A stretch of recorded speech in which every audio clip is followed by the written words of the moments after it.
So, our sister, Angela Davis, said, we as a people have historical amnesia. But it's not that we have historical amnesia, it's that we've been taught and socialized in order to not know where we came from. And so the concerted effort has always been there in order to make sure that even if the Negro, so to speak, got an opportunity to read, we're going to convolute the language in such a way that, as they say, you need 4 ears to listen and 2 mouths to talk or to understand. You know, a great book that everybody has become familiar with is The Miseducation of the Negro by our friend Carter G. Woodson. But also as powerful is The Education of the Negro by Carter G. Woodson. So what I want to say...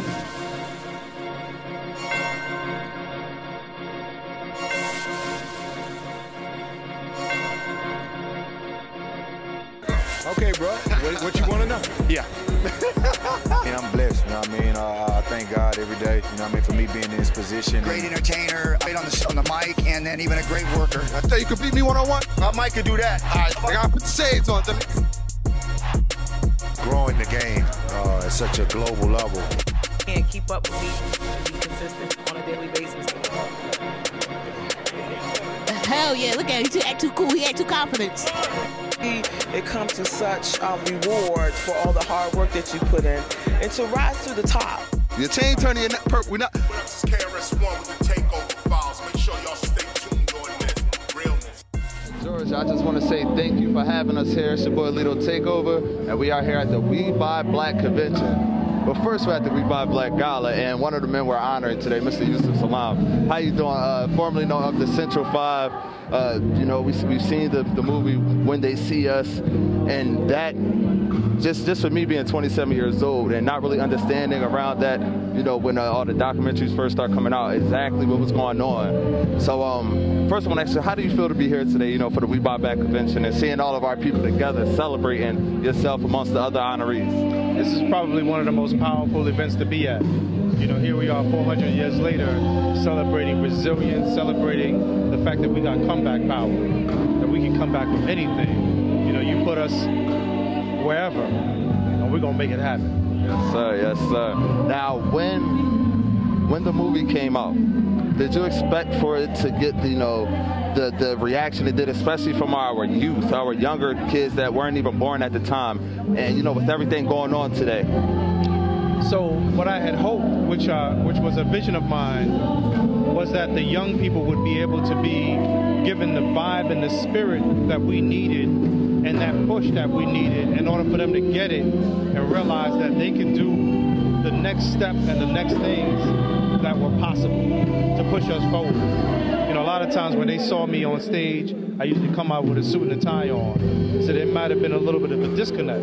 But they may say, well, this brother went to prison. I don't, you know, I'm trying to see it. I'm trying to understand it. But with the youth portrayals of the film, of the story, it pumped new life into it. It allowed young people to see themselves as a member of the Exonerated Five, to see themselves as a change agent, to see themselves as a person that not only is living in a world where you only live once, but I no longer need to live recklessly.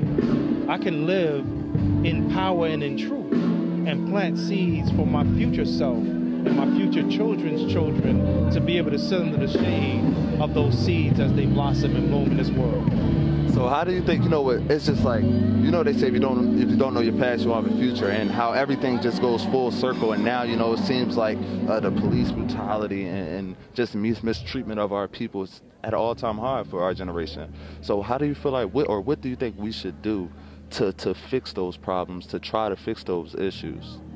So our sister, Angela Davis, said, we as a people have historical amnesia.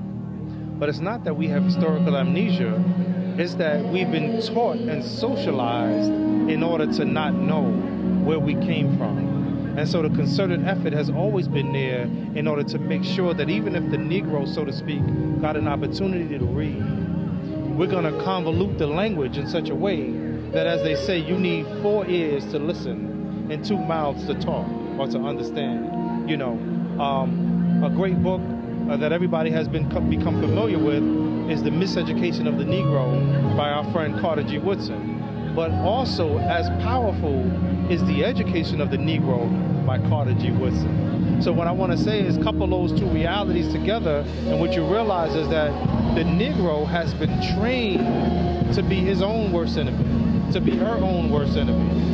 And it's up to us to turn up our light, to shine bright in this world of darkness, to reverse the curse, so to speak, to break generational curses and allow ourselves to be the bright beings that we were born to be. I appreciate that. I do have one more question just pertaining to the movie. As I told you, a couple of our friends had a Facebook question they wanted to ask, and Dominique of In The Vote TV wanted to know, was there ever any time that you felt any guilt as far as for Corey being in, for Corey being locked up for so long? Was there ever a time where you felt any guilt for that? If so, how did you handle it or manage it within yourself? Because I know a lot of times when things happen out of our control, granted, everything was out of your control, but we tend to hold things with us, and we might look like and show that we're past it, but it's still there. So was there ever a time where you felt any guilt that Corey stayed in so long as far as jail and at Rikers Island? One of the worst parts about the story is the thing that happened to Corey. He was not even a suspect, but yet he was put in a position that was the most abusive. Corey always says that it's life after death. I am so honored that he was placed in a position of magic to not only be the catalyst that freed us, but if you look at his story, all along he was being built and shaped in order to produce this miracle in modern times. Here he wanted to leave the mountains and come back home to be closer to his family. But man plans and God plans, and God is the best of planners. God saw it fit that he would stay in the mountains and go even further in the mountains in order to meet the real perpetrator of this crime. And so I'm honored that he is still a friend of mine. I am honored that we survived this. I'm honored that we are resilient in this, that we have been able to go shoulder to shoulder and move forward. You know what I'm saying? It's a blessing. It's an amazing blessing to have an ace in the hole like a Corey Wise.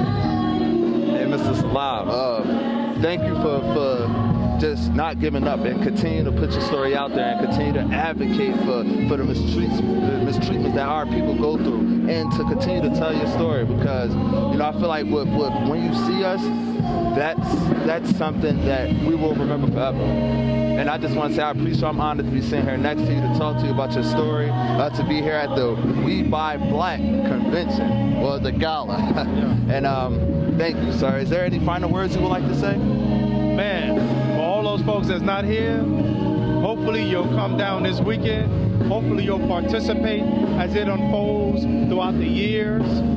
This is powerful. This is what we need. Yeah. Mr. Salaam, thank you so much, sir. Thank you. Honor. Takeover Files, We Buy Black Gala. Make sure you get here. ATL. See you later.